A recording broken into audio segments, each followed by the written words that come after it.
Before the story begins, I'd like to ask you to subscribe and like. This will help the channel grow. The Midnight Collector, a detective mystery story. It started with a phone call that broke the stillness of Detective Clara Holt's apartment at 2:47 a.m. A burglary at the Rothwell Museum of Antiquities, and not just any burglary. When Holt arrived, the museum's marble hall shimmered under flickering emergency lights. Glass cases were shattered, alarms still echoing faintly. But only one exhibit had been taken. The Masks of Malachar. A set of 3 hand-carved ritual masks from a 15th century Himalayan monastery, priceless, and rumored to be cursed. The security guard swore he saw nothing. Cameras had been disabled exactly 90 seconds before the theft. Whoever did it knew the system inside out. But something bothered Holt. The thief had left behind a single calling card, literally. A black playing card tucked into the broken display frame. The Joker.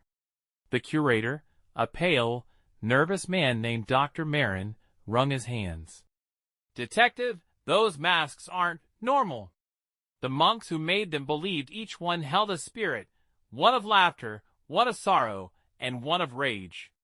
When together they save it for the insurance paperwork," Holt muttered, though something in her gut twisted. Outside, a faint drizzle fell. She looked across the street and saw a man standing under a street lamp. Umbrella closed, motionless, watching the museum. When she approached, he vanished.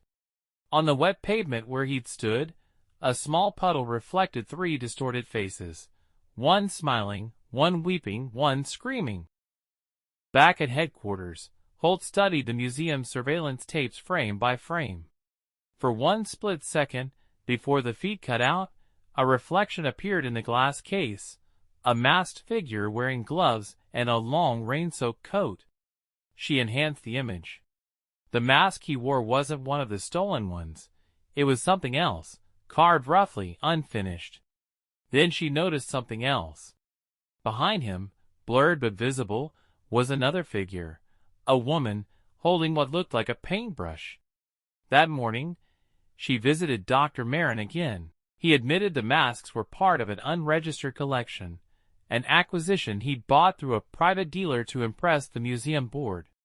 The dealer's name, Anya Veselova, a reclusive art restorer known for buying and selling artifacts. Off the record. Holt found her address in the industrial district, a repurposed factory filled with canvases, pigments, and eerie wooden faces hanging from hooks. Anya was gone. The place smelled of varnish and smoke. On the table, a photograph, a group of men wearing masks identical to those stolen. At the center stood Dr. Marin, smiling. On the back of the photo, in fresh ink, a single phrase: "The collector always returns what he borrows." Just then, Holt's phone buzzed. An unknown number sent a message, a photo of her standing in the museum earlier that night. Below it, "You're looking in the wrong gallery." The message led Holt to the abandoned Pier 9 warehouses, a place long forgotten by everyone except smugglers and stray cats. The wind howled through broken windows as she stepped inside, flashlights sweeping through shadows thick as tar. Someone had been there recently. Footprints in the dust, cigarette butts, a half-empty thermos of coffee still warm. She found a door marked, "Property of Veselova Restoration Company." Inside, shelves of crates, each stamped with museum logos from around the world. Many contained replicas, but others didn't. Holt brushed away dust from a large crate labeled Malachar Project. Inside were carvings, grotesque faces, frozen in silent agony. She switched on her recorder. "Looks like our thief's been creating duplicates." Then she froze. From somewhere in the warehouse, faint laughing echoed, high-pitched, unnatural. Her flashlight flickered.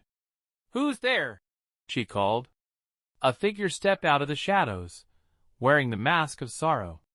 Holt raised her gun, but the figure only tilted its head, whispering through the mask, "You shouldn't have come here alone." The lights died completely. When they flicked back on seconds later, the figure was gone, but the mask of laughter lay on the floor, still warm to the touch. The next day, Holt discovered that Dr. Marin had vanished. His car was found abandoned near the docks, trunk open, contents gone. Inside his office, a ledger sat half-burned in the fireplace, but enough remained to reveal the truth. For years, Marin had been secretly selling museum pieces through Veselova, replacing them with replicas. The masks of Malachar were the only items he hadn't sold, because they terrified even him.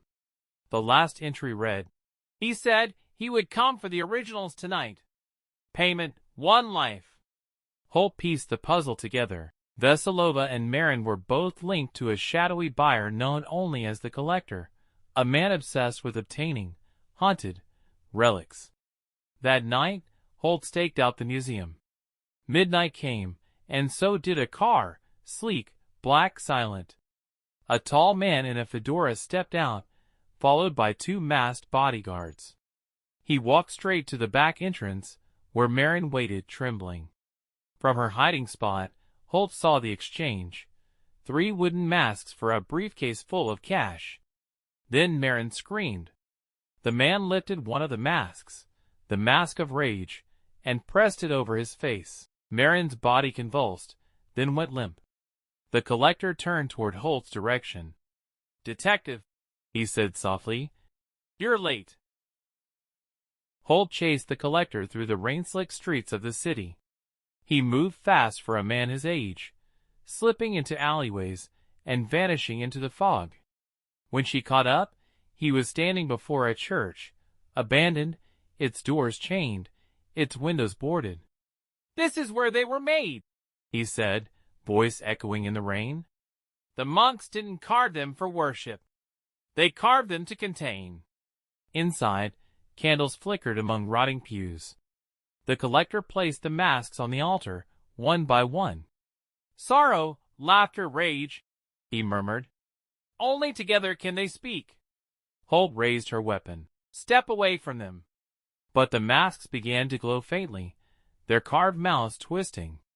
The air thickened, humming with something old, something aware. Then, from behind her, a familiar voice. "Clara!" She turned, Anya Veselova, pale, trembling, holding a lighter. "They'll kill us all if they wake," Anya said. "He doesn't understand what he's freeing." The Collector laughed. "I understand perfectly." He set the mask of laughter on his face, and the church doors slammed shut. The sound that followed was not human. When dawn came, the church was gone, burned to its foundation.